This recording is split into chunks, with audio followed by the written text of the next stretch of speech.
खांसी को किस तरह हम रूल आउट करते हैं, डायग्नोज करते हैं। तो इसमें हमने आपको ये बताया कि खुराक की नाली के अंदर तेज़ाब का बढ़ जाना भी एक काज होती है, यानी अगर आपको गर्ड है, इसोफेगस रिफ्लेक्स डिजीज़ है,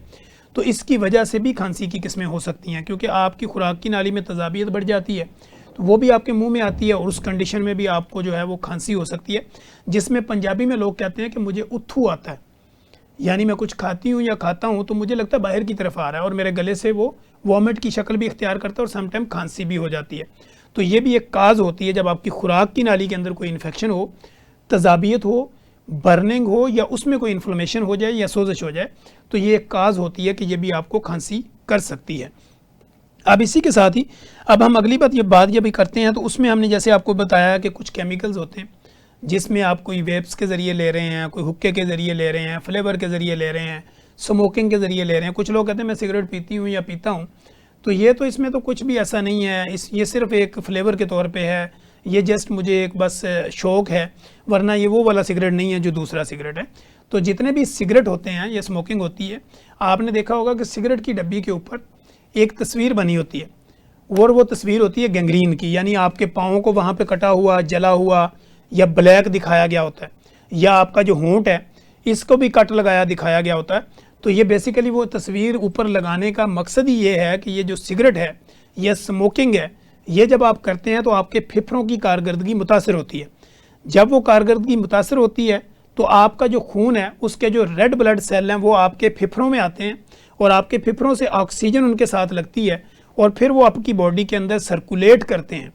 और सर्कुलेट करने से आपकी बॉडी में जैसे हाथ हैं, पाँव हैं, इनकी उंगलियों के आखिरी पोरों तक ऑक्सीजन जो है वो थ्रू ब्लड प्रॉपर जाती है और आपकी बॉडी का निज़ाम सही चलता है। तो सिगरेट की डब्बी के ऊपर ये आपके जो मुंह की, होंठ की या पाँव की तस्वीर लगाने का मकसद ये होता है कि अपने फेफड़ों की कारकर्दगी को मुतासर होने से बचाएं,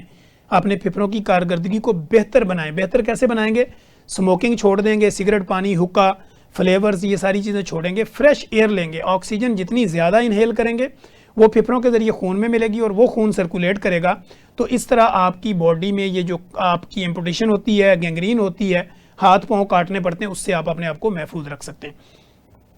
अब हम बात ये कर रहे थे कि डिफरेंट केमिकल्स के ज़रिए और स्मोकिंग के ज़रिए भी आपको खांसी की अलामातें होती हैं। अब इसके साथ साथ हमने ये देखा है कि हमारे पास मेडिकेशन में जब लोग आते हैं तो वो डिफरेंट किस्म की सेल्फ मेडिकेशन करके आए होते हैं। कुछ कहते हैं जी मैंने कोई अरक पिया, कोई कावा पिया, कोई मैंने फ़लाँ चीज़ की फक्की बनाई, मैंने कोई डिफरेंट किस्म के शुआरे खाए, मैंने डिफरेंट किस्म की चीज़ें जो है वो जला के उनको मैंने इस्तेमाल किया, डिफरेंट किस्म के सिरप लिए हैं, मुझे किसी ने बताया मुझे इस सिरप से फ़र्क पड़ा, किसी ने कहा ये शरबत पी लो, तो मैं पी पू के या मैं हर तरह से थक थका के आपके पास आई हूँ या आया हूँ, तो डॉक्टर साहब मेरी खांसी फिर भी ठीक नहीं हो रही। तो जैसे मैंने आपको बताया कि पहले 3 हफ्ते अगर खांसी है तो ये अक्यूट कफ है, अगर 3 से 8 में चली गई तो सब अक्यूट है, अगर 8 हफ्ते यानी 2 महीने से खांसी हो रही है तो ये बेसिकली क्रॉनिक कफ है। फिर हमने इसको ट्रीट करना होता है कि इसको एंटी एलर्जिक भी देनी होती हैं, एंटीबायोटिक्स भी देनी होती हैं, डिफरेंट किस्म की और मेडिकेशन आपको यूज़ करवानी होती है। वो पेशेंट टू पेशेंट वेरी करता है और उसके मुताबिक हम लेके चलते हैं। अब इसी तरह हम ये देख रहे हैं कि इसकी सम टाइम जो इसके सीरियस काजेज़ भी हो जाती हैं। खांसी आपके लिए जानलेवा भी हो सकती है।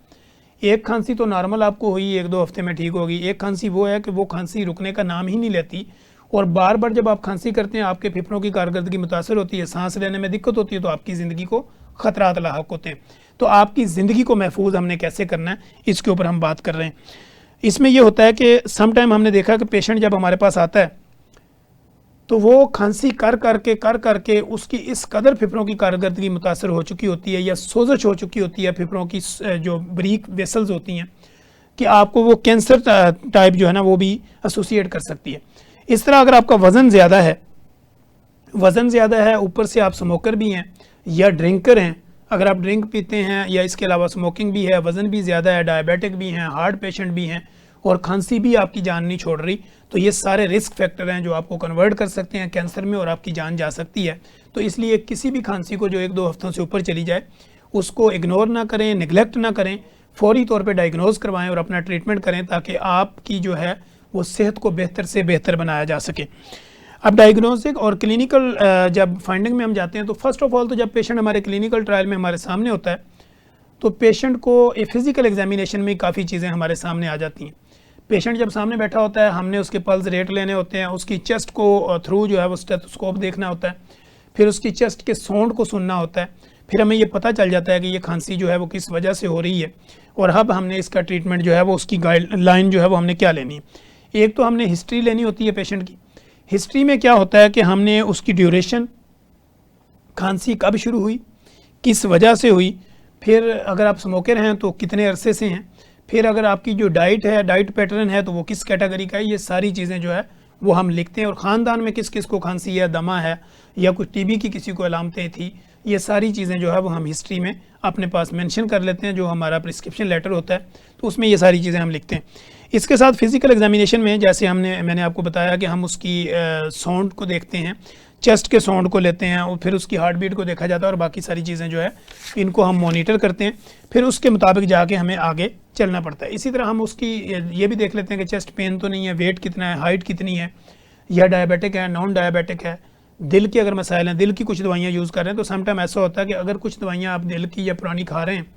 तो उसकी वजह से भी आपको खांसी की अलामात हो सकती हैं। तो उसमें से कुछ दवाइयाँ जो है वो फिर उनको रोक दिया जाता है या उसको चेंज कर दिया जाता है, ताकि आपकी खांसी और फेफड़ों की कारकर्दगी को मुतासर होने से बचाया जा सके। अब हम इसमें ये देखते हैं इन्वेस्टिगेशन। एक तो हमने आपको काजेज़ बता दी फर्स्ट ऑफ ऑल कि बीमारी शुरू कैसे हुई,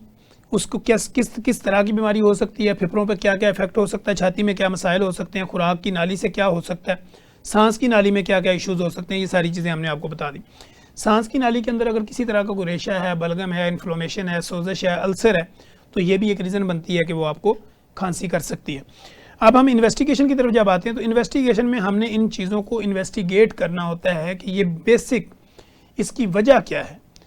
खांसी क्यों हुई है, और अब हमने इसको ब्लड टेस्टों की तरफ और बाकी एक्सरेज और बाकी चीज़ों में डालना है, उसके ऊपर हम बात कर रहे हैं। फर्स्ट ऑफ ऑल तो हम ये देखते हैं जब भी कोई खांसी होती है तो हम चेस्ट एक्सरे करवाते हैं, छाती का एक एक्सरे लेते हैं, जो कि चेस्ट एक्सरे में ये बता दिया जाता है कि आपके जो फेफड़े हैं उसके अंदर कोई चीज़ तो नहीं, कोई ऐसा पार्टिकल, कोई सोजश, कोई गिल्टी, कोई किसी भी तरह का कोई अल्सर, कोई ज़ख़म, कोई चीज़ फ़ॉरेन बॉडी से कोई चीज़ ऐसी गई है जो आपके फेफड़ों को मुतासर कर रही है और आपको बार बार खांसी हो रही। तो चेस्ट एक्सरे के अंदर ये चीज़ें काफ़ी हद तक क्लियर हो जाती हैं। इसी तरह जब हम इसको रूल आउट कर रहे होते हैं चेस्ट एक्सरे में, तो फिर हिस्ट्री में चूँकि ऑलरेडी हमें पता होता है कि अगर ये खांसी भी है, नमूनिया है, ट्यूबरकुलोसिस है, या आपको जो है वो इसकी मैलिग्नेंसी है, तो ये सारी चीज़ें हम देख लेते हैं। इसके साथ साथ ही फिर हम देखते हैं कि एक हमें टेस्ट करवाना पड़ता है CBC, कंप्लीट ब्लड काउंट। एक बेसिकली टेस्ट होता है जो इन्फेक्शंस को, और ये देखना पड़ता है कि एलर्जी, अस्थमा वगैरह या इन्फेक्शन अगर है तो वो ब्लड में कितना है और किस कैटेगरी का। और एक हम इसके साथ ESR भी कराते हैं, एरिथ्रोसेडिमेंटेशन रेट, उसमें हम देखते हैं ये CBC और ESR ये प्रॉपर एक परफॉर्म करवा के तो चीज़ें हमारे सामने आ जाती हैं कि खून के अंदर, RBC के अंदर, WBC के अंदर या आपका ESR, इसके लेवल्स में जो है वो कितना फ़र्क आ रहा है, और इस कंडीशन पे फिर हम देखते हैं कि आपको खांसी की असल वजह क्या है। अब इसके साथ साथ अब बाकी चीज़ें जब हम देख रहे होते हैं, जैसे मैंने बताया कि हमने CBC करवा लिया, ESR करवा लिया, इसके बाद हमारे पास एक स्पोटम कल्चर भी होता है। स्पोटम कल्चर सेंसिटिविटी हम टेस्ट करवाते हैं। ये बेसिकली आपका थूक जो होता है, मुंह के अंदर का जो मवाद होता है उसको लिया जाता है और वो लेके लैब में भिजवाया जाता है, और लैब जो है वो फिर इसको स्पोटम कल्चर सेंसिटिविटी एक टेस्ट करती है, ताकि उसमें वो बता देती है कि आपकी जो है वो बेसिकली रीज़न बैक्टीरियल है, वायरल है, या किसी भी तरह की जो इन्फेक्शन है उसकी असल वजह क्या है। तो ये सारी चीज़ें हम रूल आउट करते हैं, इन्वेस्टिगेट करते हैं, तो फिर ये चीज़ें हमारे सामने आती हैं। इसी तरह हमारे पास एक जो है वो स्पायरोमेट्री, हम जब देखते हैं कि कुछ मरीज़ ये कहते हैं कि मेरे फेफड़े तो बिल्कुल ठीक है, मुझे तो कोई इशू नहीं है, तो स्पायरोमेट्री एक मीटर टाइप होता है जो आपके मुंह को लगा के उससे हम हवा वगैरह भरवा के आपके फेफड़ों की कारकर्दगी को देखते हैं कि वो आपको वो कितनी देर पे सांस चढ़ता है और कितनी देर पे आप अपने आप को मॉनिटर रखते हैं या कितना आप जो है वो रिलैक्स फील करते हैं। इसी तरह हम देखते हैं कि आपके TB के टेस्ट भी हमें किया जा सकता है, कि TB टेस्ट भी हमें करने पड़ सकते हैं। इसी तरह हम ये देखते हैं कि हमें जो कुछ टेस्ट होते हैं, एक्सरे हो गया, CBC हो गया, आपके बलगम टेस्ट हो गए, फिर हमें जो है वो कुछ कल्चर्स भी करवाने पड़ जाते हैं। तो इसी तरह हमें PH जो है वो मॉनिटरिंग टेस्ट भी, एंडोस्कोपी वगैरह भी करनी पड़ती है। समटाइम ये सारी चीज़ें हिस्सा होती हैं इन्वेस्टिगेशन के, कि जहाँ जहाँ आपको डाउट हो आप उन सारी चीज़ों को क्लैरिफाई करते हैं ताकि पेशेंट को डायग्नोज करके उसका ट्रीटमेंट करना आपके लिए आसान हो जाए। तो अगर आपको मैदे का मसला है, खांसी का मसला है, COPD है, जैसे मैंने आपको बताया कि आपको जो वो क्रॉनिक ऑब्स्ट्रक्टिव पल्मोनरी डिजीज़ है, यानी फेफड़ों की कोई पुरानी बीमारी चल रही है, फेफड़ों में पानी पड़ गया या इस तरह के कुछ मसाइल होते हैं, तो ये सारी काजेज़ बनती हैं आपकी खांसी की, तो इन सारी चीज़ों को रूल आउट किया जाता है।